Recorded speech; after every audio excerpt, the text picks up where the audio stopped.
형통하리로다 이렇게 말씀을 했습니다. 자, 이렇게 하면서 저는 사람들이 언제 형통할 수 있는가 또 형통하는가, 왜냐하면 이 세상에 태어난 사람들 가운데서 바람이 있다면, 원함이 있다고 그러면 형통함이에요. 가정의 형통함, 자녀들의 형통함, 또 이 사업의 형통함. 이 형통이라는 말을 봤을 때 이게 물리적인 것도 있지만 또 영적인 것도 이게 함께 포함이 됩니다. 그래서 실질적으로 형통이라는 말을 우리가 정말 사모해야 되는데, 한국에서나 우리 한국 사람들의 그 신앙 가운데는 이 형통을 온전히 뭐라 그럴까, 그 물질적인 것만 초점을 맞추다 보니까 성경에서 이야기하는 진짜 진지한 그 형통이라는 게 잘 모른다는 얘기입니다. 근데 이 말씀을 보면서 이제 뭘 얘기하냐면, 과연 여기 말씀대로 시냇가에 심은 나무, 시냇가에 심은 나무를 그림을 그려보게 되면 이 상상 속에서 이 시냇가에 심은 나무는 잎사귀가 푸른과 동시에 열매가 항상 맺힐 수밖에 없다는 얘기예요. 네? 왜냐하면 항상 그 뿌리가 깊숙이 박혀서 수분을 계속해서 섭취하기 때문에. 근데 이런 걸 갖다 이제 소위 우리가 영어로 얘기하면 metaphorical 그런 아이디어라는데, 이게 이런 예화적으로 이렇게 얘기했을 때 마음속에 그렇겠구나, 성경이 그냥 그 정도로 얘기하는구나 이렇게 끝내버릴 수가 있어요. 근데 실질적으로 말씀을 깊이 파고 들어간다 그러면 이 말씀의 묘미를 거기서 맛보게 되면은 이 말씀하고 내 자신하고 생활하고 연결을 안 지울 수가 없는 거예요. 이게 이상적인 무슨 철학의 책도 아니고, 이게 무슨 소설책도 아니고, 역사책도 아니고, 이 성경 말씀은 살아계신 하나님의 말씀을 그대로 담고 있기 때문에 이걸 안다는 것에서 끝나는 게 아니라 알면서 이것이 우리 삶 속에 이게 연관이 되어졌을 때 거기서 막강한 힘이 솟아나는 겁니다. 네? 여러분들 생각을 해보세요. 내가 아무리 신앙생활 잘하고 기쁨 생활 잘하고 얼굴에 미소를 띄우면서 살아간다 하더라도 이게 한계가 있는 거예요. 그런데 진정 살아계신 하나님의 말씀을 아는 사람들은요, 누가 뭐래도 이게 기쁨이 흘러넘치는, 항상 미소가, 얼굴에 웃음이 있는 거예요. 그러면 그 사람들이 그 마음속에 뭐 어려움이 없느냐? 다 있죠. 이 세상 사람들, 믿는 사람 믿지 않는 사람 우리 똑같은 인생을 살고 있어요. 똑같은 길을 가고 있습니다. 그게 뭐 임시적인 길이죠. 근데 내가 즐겁게 가느냐 아니면 비통 가운데 비관적인 상황을 사느냐, 이 둘 중에 하나란 말이에요. 네? 그러면은 기왕 가는 길인데, 기왕 어려운 일 당한 건데, 기왕에 이 길을 간다고 그러면은 기쁨으로 가야 되지 않느냐. 근데 이제 성경은 우리를 이렇게 봐서 은유적으로 말씀하는 건 뭐냐면, 우리가 하나님의 자녀라는 것을 굉장히 강조하는 그 부분이 많아요. 그래서 저는 그런 얘기를 해요. 내가 하나님의 아들과 딸이 됐다는 게 자부심을 느끼고 살아가라, 이런 얘기예요. 내가 하나님, 만군의 여호와 하나님의 아들과 딸이라는 축복된 자세, 그 자격, 이것만 봐도 저와 여러분들이 이 세상을 살아갈 때 우리가 넘지 못할 언덕이 없다는 얘기예요. 넘지 못할 그 어려움이 없다는 얘기예요. 물론 우리 고통당하죠. 살아가는 사람이 잃기도 하죠. 그렇지만은 내가 누구라는 그 존재감의 의식 속에서 살아간다 그러면요, 잠시 슬픔 속에는 있지만은 그 슬픔이 영원하진 않다는 얘기예요. 더 나아가서 우리가 이 세상에서 그 마지막 숨을 거둘 때에, 마지막 숨을 거둘 때 우리는 갈 곳이 있는 거예요. 그것만 생각했던 엑사이먼트가 일어나는 겁니다. 아멘. 그렇지 않아요, 여러분들? 네? 우리가 삶을 얼마나 살겠어요? 보니까 우리가 여기서 우리 서로 이렇게 봤을 때 한 앞으로 30년, 40년 너무 제가 너무했습니까? 아니요, 한 30년, 40년 살면 이 땅에 없잖아요, 그죠? 근데 그 다음에 어떻게 할 거예요? 근데 성경은 분명히 우리에게 그 마지막 종착역이 어딘지를 분명히 말씀해 주고 계십니다. 그러니까 우리가 꼭 금수저의 인생이나 마찬가지예요. 요즘 세상 사람들은 금수저냐, 은수저냐, 흑수저냐 막 따지잖아요. 자, 그러면 여러분들 성경을 보게 되면 우리 구약의 역대하 25장의 말씀 한번 보시죠. 역대하 25장의 말씀 보면은 여기에 왕들의 이름이 나오는데 한 가지 제가 이렇게 오늘 말씀을 이렇게 전하다가 다 전하려면 이게 상당히 분량이 많아요. 그래서 만약에 혹시 오늘 전하다가 거의 시간이 되면 내가 적당한 시간에 끊을 거예요. 네?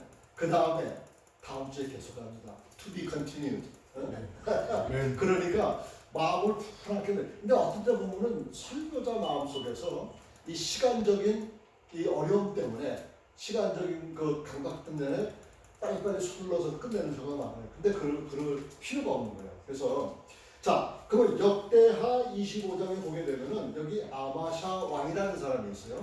1절의 말씀 보게 되면 이 말씀 있죠. 아마샤가 위에 나갈 때에 나이 25세라 예루살렘에서 그 29년을 치게 하였니라. 그 모친의 이름은 여호와단이고 예루살렘 사람이더라. 이렇게 시작을 합니다. 자, 이게 역사를 보게 되면은 사실상 이 아마샤라는 사람도 금수저라는 얘기예요. 예?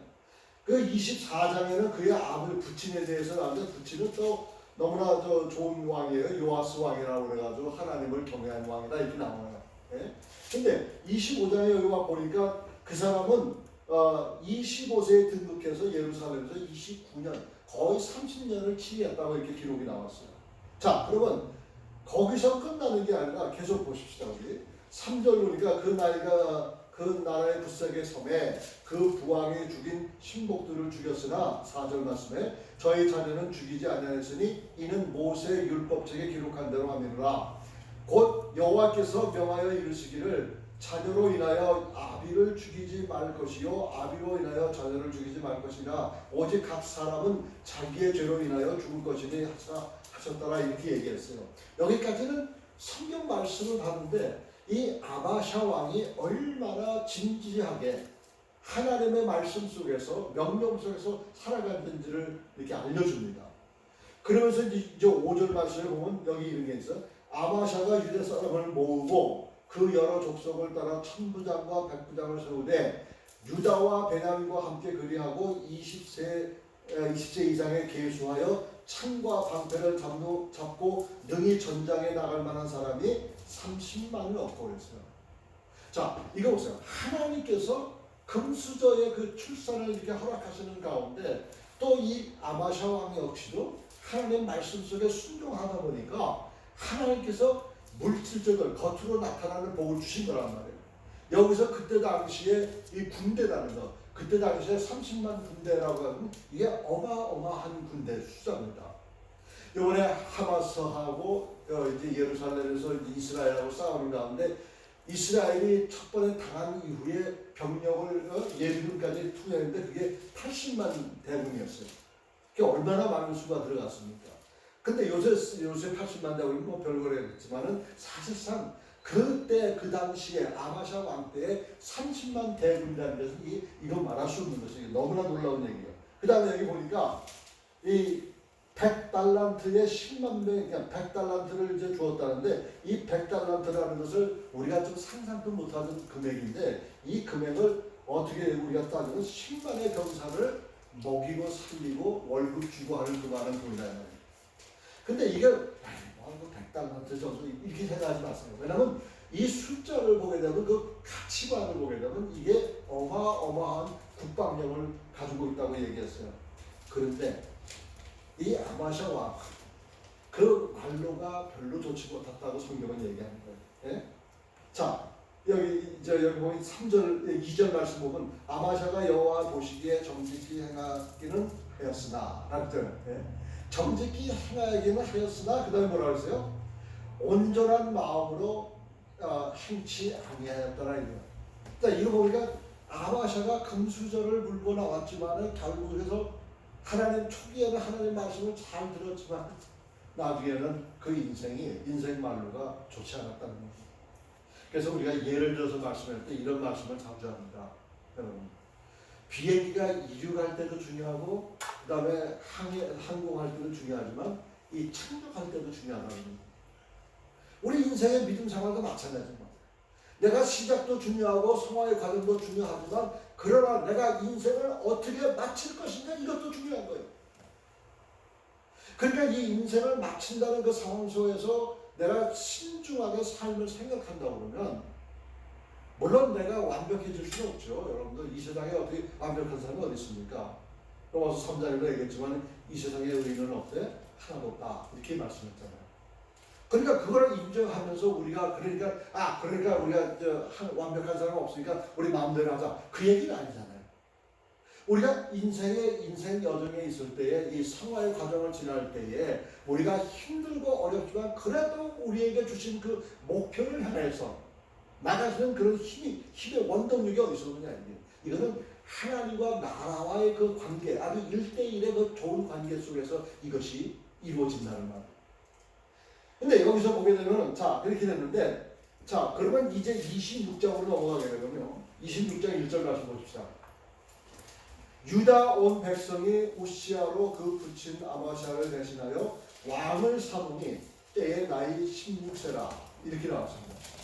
자, 이 아마샤의 왕 아들은 우시아 왕인데 우시아 왕 역시도 금수저를 물고 일어난 거예요. 조금 이따가 좀 자세하게 말씀드릴게요. 자, 그런데 이 우시아 왕은 어떤 금수저였냐면 우선 부왕에 설한 것을 모든 것을 닮았다고 성경이 얘기해요. 네? 그것뿐만 아니라 여기가 모친이 기록되는데 여골리아라는 그 어머니의 이름이 기록되었는데 그 기록됐다는 얘기는 사실상 그의 가정교육도 너무나 훌륭했다는 얘기예요.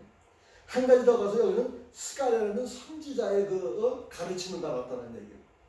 자, 그러니까 이 우시아 왕을 보면 자기 아버지나 자기 할아버지보다 엄청나게 좋은 조건에서 태어났어요.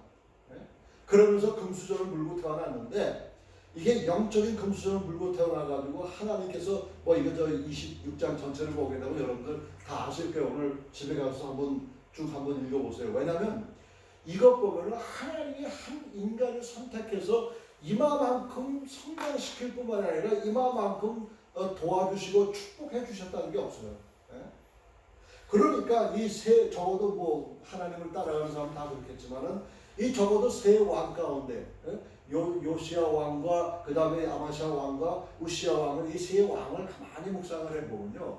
이 우시아 왕은 어마어마한 모르긴 몰라도 다윗의 솔로몬도 그보다 더 훌륭한 그 넓은 재량을 축복받았지 않은가 이렇게 생각이 들어요. 뭐 이게 다 설명할 필요가 없지만은 근데 여기 보니까 그 사람의 업적이 내부하고 외부적인 업적하고 내부적인 업적이 계속 쭉 나와요. 그러면은 이전에 보니까 여기에 외부적인 업적이 뭐냐면 엘롯이라는 곳에 휴양지를 건설했고 그 다음에 전쟁을 할 때마다 승승장구했다고 6절과 8절 얘기했고 블레셋 사람들과 싸워서 간성, 아브넬성, 하스다성을 다 정복했다고. 지금 요즘에 요 전쟁 가자에 일어나는 그 전쟁에 있는 그 도시에 있는 그 성읍들에게 원래 블레셋 땅이었는데 그거 다 정복하게 되죠. 심지어는 어떤 데는 그냥 전쟁도 하지 않고 그 부족들을 몽땅 이렇게 조공을 받은 그런 일도 여기 기록이 나고 있어요. 자, 그런데 이렇게 보니까 이 내부적인 업적을 보니까 이 아주 내실을 튼튼히 했다고 9절부터 10절까지 있었고 그 다음에 재건했고 망대 세우고 저수지를 만들어 인공 저수지를 만들었다는 얘기. 이게 사실상 여러분들 이스라엘 땅을 밟아보신 분은 아시겠지만은 거기는 사막이에요. 꼭 우리 캘리포니아 기후하고 똑같습니다. 근데 거기에 저수지를 만들었다는 얘기는 이게 기발한 아이디어입니다. 이게. 왜냐하면 그 사막 같은 곳에서 물을 못 넣는다는 것 자체가 너무나도 지혜로운 얘기이기 때문에 그런 거 했죠. 또 여기 보니까 명장 하나냐라는 사람의 이름이 거론돼요. 이게 우리는 그때 그 장군 가운데 하나냐라는 사람이 있었구나. 이게 아닙니다, 여러분들. 성경에 특정한 이름이 기록됐다는 얘기는 그 당시에 모든 그 강력한 것을 한 사람에 대해서 한 사람 이름을 통해서 설명을 하는 거예요. 여기 보니까 명장 하나냐 이렇게 나온 거예요. 근데 그 사람의 큰 용사가 있었고 그 30만 7,500명이라는 수가 있고 아주 건장하고 싸움에 능하고 더 나아가서 그 나라에 무기 공장까지 있다는 얘기입니다. 네? 자, 보십시오, 여러분들. 다시 이제 우리 21세기로 돌아와서 러시아하고 우크라이나 전쟁이 있죠. 또 이스라엘하고 하마스 전쟁이 있죠. 근데 여기서 계속해서 이기는 나라가 뭐냐면 뒤에 이 탄약이 많은데 무기에 그 탄약이 많은 곳이다 이긴단 말이에요. 그러면 우크라이나는 여기저기 유럽에 있는 여러 많은 국가들이 도와주잖아요. 그 다음에 또 이 이스라엘은 또 미국이 이렇게 도와줘. 근데 그 무기량이 어마어마한 거예요. 지난 그 한 달 반, 거의 2달까지 되는데 그 한 달 반 동안 매일 쉬지도 않고 그냥 공중에 뭐 지상에서 공중으로 그냥 폭격을 하는데 그 포탄만 생각해도 어마어마한 숫자인데 아직도 많은 거야 아직도. 그러니까 이제 나라의 승리하고 패배하는 그 사람들이 얼마나 많은 포탄이 있느냐 병력이 있느냐 그게인데 이따가 가만히 살펴보면 이처럼 이스라엘 나라처럼 이렇게 막강한 나라가 없다는 얘기.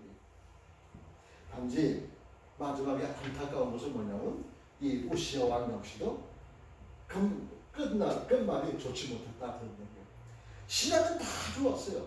예? 그리고 살아가는 과정은 다 좋았습니다. 근데 끝맺음을 잘못한 거예요. 그 여기서 주는 교훈이 바로 그런 거예요. 뭐 서론만 지금 얘기했는데 큰일 난다 이게. 근데 이 서론에서 이 얘기를 하고 싶은 얘기 중에 하나가 뭐냐면 우리가 예수를 영접한 것도 중요하고 신앙생활하는 것도 중요하지만은 결과론적으로 그러면 우리 결과가 어떻게 되느냐, 종말이 어떻게 되느냐 이게 더 중요한 거예요. 그러니까 저와 여러분들이 우리가 업적을 많이 만들어낸다고 해서 얼마만큼이나 더 업적을 만들어낼 수가 있겠습니까? 그렇죠? 한계가 있는 겁니다. 그렇다고 그러면 우리가 다 부족하지만 그 마지막까지 우리가 마지막 숨을 거두는 그 순간까지 저와 여러분들이 얼마만큼이나 주님을 의지하고 살아가느냐 이게 가장 중요한 거예요. 그렇죠? 자 그러면은 오늘 말씀대로 시냇가에 심은 나무가 그렇게 가지가 무성하고 이파리가 무성하고 열매를 맺는데 이거를 은유적으로 얘기한다면 사람이 언제 형통하게 되느냐 우리는 어떻게 형통하게 될 수 있느냐 그런 얘기입니다. 근데 여기서 봤을 때 다시 우리 시편으로 돌아갑시다. 시편 1편으로 돌아가가지고 한번 우리 말씀을 한번 보시겠습니다. 시편 1편에 3절 말씀 보시기 바랍니다. 3절 말씀. 근데 3절이 어떻게 되면 저는 시냇가에 심은 나무가 이렇게 시작을 합니다. 저는 뭐예요? 저는 이 말은 복 있는 사람을 얘기하는 거예요. 복 있는 사람, 이 복 없는 사람, 여기는 복 없는 사람이고 복 있는 사람을 두 개를 비교해서 얘기하는데 저는 시냇가에 심은 나무가 이렇게 얘기했다는 얘기는 이 복을 받은 사람, 복이 있는 사람들은 마치 시냇가에 심겨진 나무와 같다 이런 얘기를 하는 거예요. 이러면서 복 있는 자의 2절을 설명하면서 율법을 함하고 말씀을 사모하는 사람이고 말씀을 묵상하고 이런 사람들이 바로 복 있는 자다 이런 얘기를 하는 거예요. 근데 시작은 뭐라고 하면 복 없는 자는 뭐냐? 복 없는 자는 악인의 꾀를 꾀하며 죄인의 길에 서며 오만한 자리에 앉는다 이게 시작을 하는 거예요. 그러니까 시작부터 시편 1편 1절부터 시작했을 때 복 있는 자, 복 없는 자를 얘기하는데 이 문맥상을 보면 복 없는 자를 먼저 강조한 거예요. 네? 여기서 이 복 있는 자는 이렇게 얘기하면서 그는 뭐냐 그러면 악인의 꾀를 좇지 아니하며 죄인의 길에 서지 아니하며 오만한 자의 자리에 앉지 않는 사람이다 이런 얘기예요. 그러면 복 있는 사람이라는 그 개념부터 했을 때 이게 복 있는 자라고 우리 한글 성경은 얘기했지만 원어를 그대로 직역을 한다 그러면 사람의 복은 이렇게 돼요. 다 보세요. 복 있는 자는 이렇게 시작한다고 사람의 복은 이렇게 시작하면 이게 조금 정도 차이가 있어요. 감정에. 그렇다 그러면 사람의 복은 뭐냐 이게 사람의 복은 주야로 하나님의 말씀을 묵상하고 살아가는 사람이 하나님의 복이라는 거예요. 그러니까 맨 초장에서 복 있는 자는 이렇게 얘기하면서 복 있는 자는 하면 어떻게 보면 그 뉘앙스가 물질적으로 아니면 권력적으로 아니면 풍성하게 사는 사람 그걸 인디케이션을 그걸 가르쳐주는 그런 식으로 우리가 받아들이게 돼요. 근데 원어를 그냥 그대로 직역을 한다고 그러면은 사람의 복은 이렇게 했을 때는 사람이 추구하고 바라는 그 복은 뭘까 했을 때 그 말씀에 여기 보니까 주야로 하나님의 말씀을 묵상하는 자라고 있어요. 자, 이걸 보면서 그가 시냇가에 심기운 나무라고 했고 나무에게 있어서 이 시냇물은 정말 꼭 있어야만 하는 그런 것은 저와 여러분 너무나 잘 아는 거예요. 그러니까 예수 그리스도가 생수라고 그랬습니다. living, 영어로 얘기하면 living water라고 했죠. 그러면 예수 그리스도가 생수라고 했을 때는 우리의 신앙관에서 절대적으로 주장해야 되는 것은 뭐냐면 예수 그리스도 없이는 살아있는 존재가 아니다. 그런 얘기를 합니다. 자, 그래서 우리가 종종 예수를 믿고 구원받은 사람들 갖다 그의 영혼이 소생했다 이렇게 얘기합니다. 왜 그렇게 쓸까? 왜 소생했다는 그 말을 표현했을까? 가만히 묵상해보면요, 이 세상은 하나님을 모르고 예수 그리스도를 모르는 사람은 다 죽은 사람이에요. 영혼이 죽은 사람이에요. 자, 그러면 이제 여러분들 장례식에 이게 종종 가보잖아요. 그러니까 장례식에 가보면 이 그 살아있는 사람이 마지막 숨을 딱 거뒀을 때, 마지막 숨을 쉬었을 때는 딱 시신하고 영혼하고 갈리는 겁니다. 예? 그러면 더 이상 시신에 대한 그게 없어요. 우리가 거기에다 뭐 이제 캐스켓 안에다 넣고 그냥 비싼 캐스켓 사가지고 그 안에다 시신 넣고 그 다음에 하관할 때 거기다 꽃 갖다 놓고 뭐 어떤 사람 또 흙 갖다 붓고 막 그러는데 그건 다 부질없는 얘기예요. 예? 이미 그 시신이 아니라 아무것도 거의 생명력이 없는 거예요. 예? 그러니까 그런 모습을 보면서 하나님께서 우리에게 말씀해 주시고 뭐냐면 예수 그리스도가 없는 사람, 다시 말해서 생수가 없는 사람들은 다 죽은 영혼이라 죽었다는 얘기예요. 그러니까 여기서 그렇게 보면서 실질적으로 우리는 예수 그리스도는 생수고 생수는 영원한 삶을 보장해 줬다는 거예요. 그러니까 이제 요한복음 4장에 보게 되면 이제 사마리아 여인과 그 얘기가 나오잖아요. 사마리아 여인과 있는 가운데서 봤을 때 생명이 있는 거하고 생명이 없는 걸 설명하고 있어요. 자, 그렇다고 그러면 하나님을 떠나간 사람은 뭐냐? 예레미야서 17장 5절하고 6절 말씀을 보니까 그 떨기나무 인생에서 하나님을 떠난 사람, 이런 사람들 가지고 유업을 상실한 사람이라고 4절에 얘기합니다. 보세요. 구약이나 신약이나 가만히 묵상을 해보면 믿는 자들, 하나님을 믿는 자들에게는 우리에게는 유업이 있고 기업이 있습니다.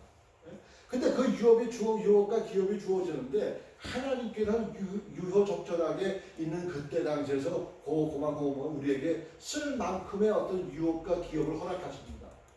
그러니까 저는 그 개인적으로 그런 경험을 많이 해요. 개인적으로 오늘 이제 올해까지 하면 이제 사역을 한 지 한 42년째가 됐는데 이 보면은 맨 처음에는 우리가 가계부를 많이 정했어요. 뭐 얼마나 들어오고 인컴이 얼마고 그 다음에 익스펜스가 얼마고 계속 적어갔는데 한 2달 그거 하다가 기법해버렸어. 왜냐니까 인컴은 없고 익스펜스가 너무 많은데 살아가는 거야 사람이. 그러니까 오늘 이 시간까지 정말 거짓말 하나 안 못하고 앞으로 어떻게 뭘 먹고 어떻게 살까 걱정해 본 적이 없습니다. 했다 그러면 잠시 정말 힘든 과정에서 하나님 우리 어쩌났습니까? 이렇게 불러놨는데 우리를 보고 살리십시오. 그런 것까지 있었지만은 오늘 와서 강력하게 말씀해 줄 수 있는 것은 이게 도대체가 앞날을 그냥 우리가 한 치의 앞날도 모른다고 그러잖아요. 그럼 한 치라는 말인데 한 치가 얼마나 정도 기냐 이게요. 이 의학 사전에 보니까 혀가 혀 끝에서 이 목에 있는 혀 있는 데까지 여기 세 치예요. 세치. 그러면 요 세치인데 그 정도예요. 근데 그 세치인데 성경에서 뭐냐면 한 치의 앞날도 모른다 이렇게 설명했어요. 그러면은 야고보 장로가 그렇게 얘기한 것처럼 오늘은 여기 가서 저 비즈니스하고 저기 가서 사업을 하고 내가 뭐 어쩌고 한다. 그게 우리 앞에 그 타당성이 없는 얘기라는 거예요. 내일을 우리가 어떻게 보증을 하느냐. 사실 여기 보면요. 오늘이 마지막일 수도 있다는 얘기예요. 우리가 이 시간에 예배를 드리면서 이게 마지막 비관적으로 얘기하는 게 아니죠. 절대로. 비관적으로 얘기하는데 오늘이 마지막 순간이 될 수가 있어. 그러니까 특별히 난 요즘에 그런 생각을 해요. 그렇다고 해서 뭐 빨리 뭐 간다 준비한다 뭐 그런 게 아닌데 실질적으로 이러다 갑자기 주님 앞에 가면 어떨까? 그래서 생각하면요. 내가 죽음을 두려워서 이게 오싹한 게 아니라 이게 내가 두고 갈 세상 그걸 걱정하니까 우리 부인 걱정하고 애들 걱정하고 이거 뭐 다 걱정하다 보니까 이게 좀 소름이 끼칠 때가 있는데 실질적으로 내가 오늘 당장 주님 앞에 간다 하더라도 가는 그 순간에는 나라는 존재는 내가 잘했든 못했든 간에 그건 두 번째예요. 내가 하나님 앞에 가느냐 못 가느냐 그게 제일 프라이머리한 얘기예요. 그럼 하나님 앞에 가는데 이 세상의 그 모든 것 여기 살아남은 사람은 다 알아서 합니다. 저희 부모님 저희가 여기서 이제 여기 있다가 작년에 아틀란타 갔다 1년 만에 다시 돌아왔거든요. 근데 우리가 여기 있었을 때 장인어른, 우리 아버지, 또 어머니, 또 장모님 이런 순서대로 4분을 다 모셨어요. 3분 다 진짜 치매가 너무 심해져가지고 참 힘들었습니다. 밤에 뭐 어떤 치매는 좀 조용한 치매, 어떤 치매는 아주 시끄러운 치매 이런 식으로 했는데 그러면서도 이렇게 하는 가운데서 이분들이 딱 숨을 마지막 거둔 이후부터는 영혼이 천국에 간 사람이 이 땅에 살 수 있는 것은 없어도 아무것도 없다는 거예요. 그러면 그분들이 한 걸 갖다가 우리가 다 handle 못하냐? 다 처리합니다. 옷 정리하면서 이 주머니에서 5불, 저 주머니에서 5불, 10불 뭐 이렇게 하다 보니까 돈만 한 4, 5불 나오더라고요. 어머님들이 이렇게 숨겨놓고선 기억나지 못해가지고. 근데 이제 앞으로는 그럴 기회가 없는 거야. 이제는 그냥 다 찾아요. 그 걱정할 필요가 없다고. 내가 이렇게 탁탁 해놓고 가도 그냥 가기 전에 이제 내 저 컴퓨터에 그 패스워드만 하나 가르쳐 주면은 컴퓨터 켜놓으면 다 끄집어내는 거예요. 뭐가 어디 있고 뭐가 어디 있고. 왜 걱정을 해요? 자, 말씀을 다 쓰고 나오면 여기서 하나님을 떠난 사람은 떨기나무 인생이라고 그들은 생명의 어떤 유업을 상실한 사람이라고 성경은 예레미야서는 얘기를 한 거예요. 그 다음에 여기 보니까 여기서 부시의 개념인데 이 부시라는 게는 이게 다스타면서 이게 한국말로 부시가 뭐나 숲을 아니 덤불 사막에 덤불이라고 그래요? 사막에 이렇게 굴러다니는 많은 나무 있잖아요. 그 뭐라고? 넝쿨 넝쿨은 아니고. 넝쿨 아닌데? 그러니까 만약에 그게 숲을 거치면 쓸모가 있는 겁니다. 근데 사막에 있는 그 바짝 마른 그 부시들 나무 조각 있잖아요. 그거는 아무 쓸데가 없는 거예요. 단지 불 때울 때가 뭐 혹시나 쓸까? 그 외에는 아무 쓸모가 없는 거예요. 그러니까 이 예레미야서에서 얘기하는 이분은 예레미야 10기자에서 얘기하는 것은 떨기나무 인생이라는 것은 다시 말해서 맞아 떨기나무 인생이라는 것은 쓸모가 없는 얘기야. 쓸모가 어떤 면에서도 쓸모가 없는 얘기. 자, 그런데 요한복음 4장 13절부터 15절까지 말씀 보면은 그러니까 잘 아는 말씀이기 때문에 여러분 보시기 바랍니다. 여러분 예수 그리스도가 생수의 근원이 되시다고 10절에 얘기했어요. 10절 말씀 보면 그렇게 되었습니다. 그 다음에 뭐가 있냐면 여기니까 복이 있는 자는 이 뿌리가 튼튼하지만은 그렇지 못한 사람은 떨기나무처럼 아무런 쓸모가 없다 이런 얘기예요. 베드로전서 2장 1절부터 5절까지는 이 순전한 신령한 것을 사모하는 이런 사람이라 이렇게 얘기했습니다. 이게 복 있는 사람입니다. 그러니까 갓난 아이가 이 우유를 늘 사모하고 먹는 듯이 저와 여러분들도 내가 예수를 뭐 5년 믿었든 지금 당장 믿었든 10년을 믿었든 20년을 믿었든 간에 우리는 항상 하나님의 말씀을 사모하는 그런 애리트가 우리 마음속에 있어야 돼요. 자, 그렇다면 시냇가에 심은 나무는 뿌리가 깊은 신앙이란 말이에요. 그런데 여기에서 보면 성경에 지금 다시 역대하 25장하고 26장 가는데 여러분 보실 필요는 없고요. 거기 보니까 이 어머니라는 이름, 이 타이틀이 많이 나와요.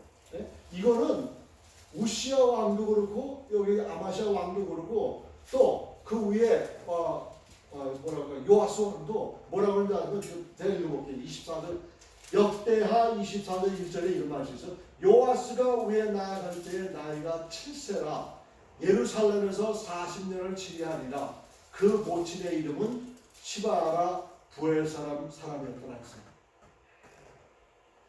이게 무슨 일일까? 그 다음에 25장으로 넘어가서 1절을 보십시다. 25절 보니까 아마샤가 위에 나갈 때에 나이 25세라 예루살렘에서 29년을 치리하니라. 그 모친의 이름은 여호와따니라. 예루살렘 사람이더라 하였습니다.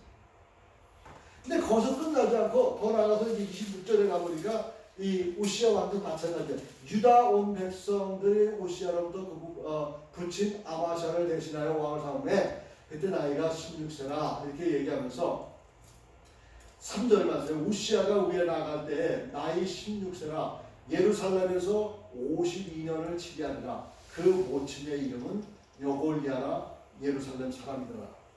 여러분 공통점을 보셨어요? 여기? 계속해서 어머니 이름이 나오는 거예요. 여기에다 우리가 신경을 써야 되는 것이 뭐냐면 성경에서 어느 특정한 인물을 계속 주기적으로 멘션한다는 얘기는 여기에 중요성이 있다는 거예요. 그렇다고 그러면은 우리 아버지가 덜 중요하냐? 그건 아니에요. 절대 그건 아닌데 여기 보니까 성경에 모친의 기록이 나온 게 뭐냐? 이것은 구약에서 이야기하는 것처럼 실질적으로 그 어떠한 존재가 영적인 복을 가지고 태어났다는 것을 설명하는 거예요. 그럼 구약에 하면은 아니요, 시대에도 있다는 얘기예요. 디모데 어머니 보세요. 디모데 어머니하고 그 다음에 외할머니가 얘기 나오잖아요.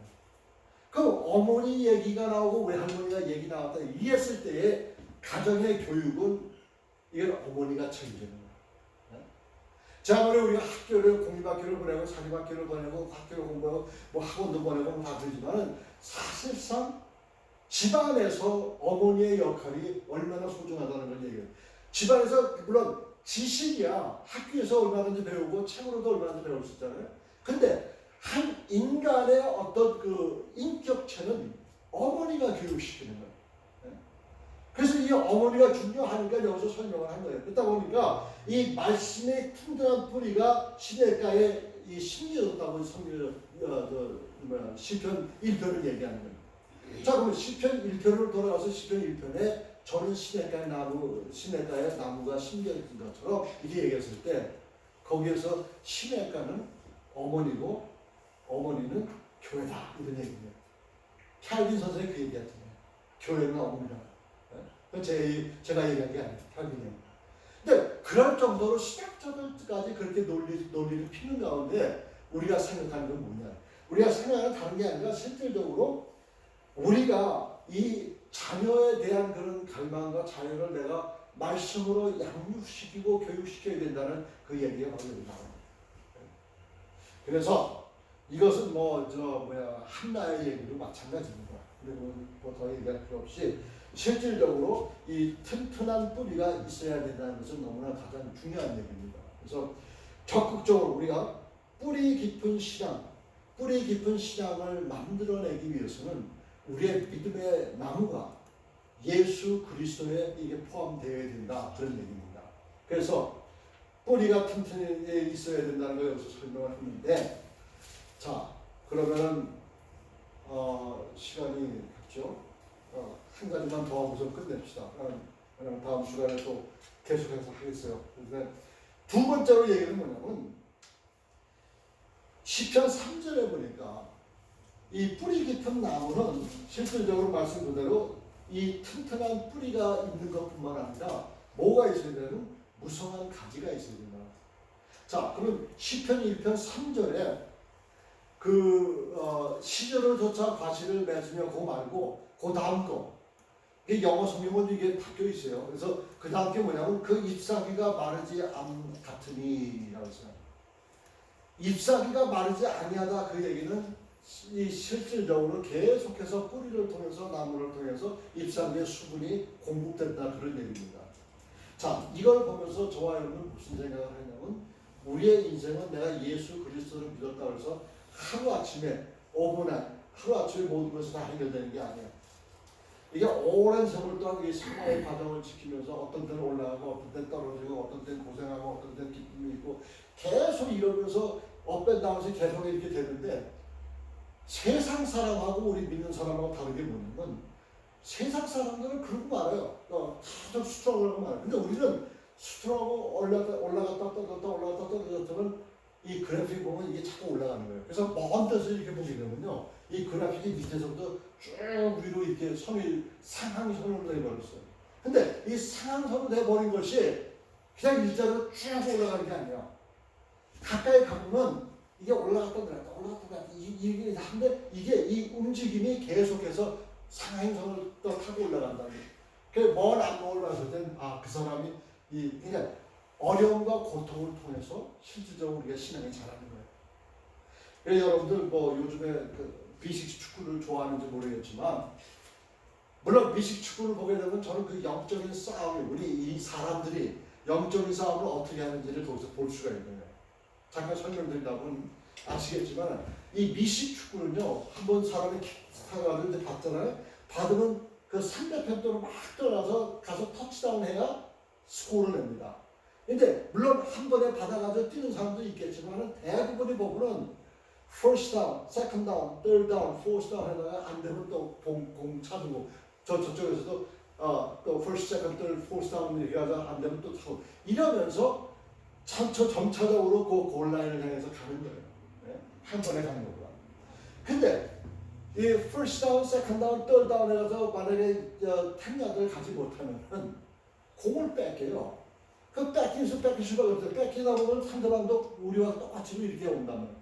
그러니까 이렇게 하다 보다가 결국은 그 터치다운 하는 그까지 그 근처까지 가는 거예요. 그래서 결국은 내가 터치다운 하는 거예요. 인생도 마찬가지예요. 그러니까 단 한 번에 뭐가 딱 뚝딱 빼가지고 다 되는 게 아니에요. 이 어려운 고통 자체가 저와 여러분들을 훈련시키는 거 아니에요. 그러니까 어려움을 당할 때 기쁨으로 맞이하고 어려움을 당할 때 하나님께서 나를 사랑하는구나. 이걸 알 수가 있어야 돼요. 아멘. 그러니까 우리 다른 종교하고 다른 게 뭐냐, 다른 거 얘기할 필요도 없지만은 다른 종교에서는 하나 더 사람이 사랑하면 복을 받는다. 그러면 쭉 일장면서로 쭉 복을 받는 것처럼 돼 있는데 우리 믿는 사람은 그렇지 않잖아요. 그래서 믿는 사람들에게는 만사형통이라는 말 자체가 부당한 거예요. 만사형통이 아니라 결국은 이 만사형통은 궁극적으로는 이루어져요. 그러나 그 과정을 거쳐갈 때는 우리가 어떤 때는 뼈 깎는 듯한 아픔도 우리가 경험해야 됩니다. 네? 어떤 가정에서는 부모가 자식을 먼저 하늘나라 보내는 그런 일도 있단 말이에요. 네? 자, 그런 거 보면서 얼마나 그 사람들의 가정 보면은 얼마나 안타깝겠어요. 네?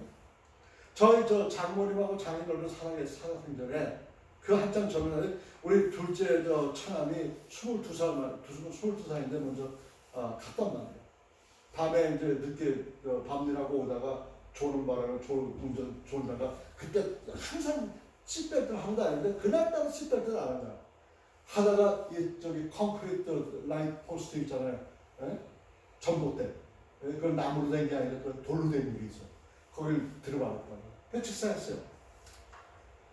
그랬을 때 옆에서 그 부모님들의 그 마음 잤을 때는 뭐라고 이야기할 만한 어떻게 위로를 하느냐 이게. 네?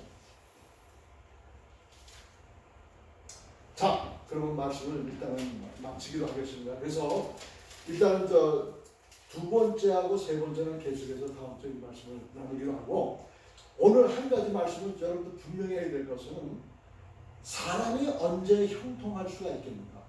결과론적으로 얘기한다면 사람이 형통할 수 있는 것은 믿는 자의 형통함은 그리스도의 말씀에 깊이 박혀서 열매를 바라보는 삶을 살아가는 것이 이것이야말로 진정으로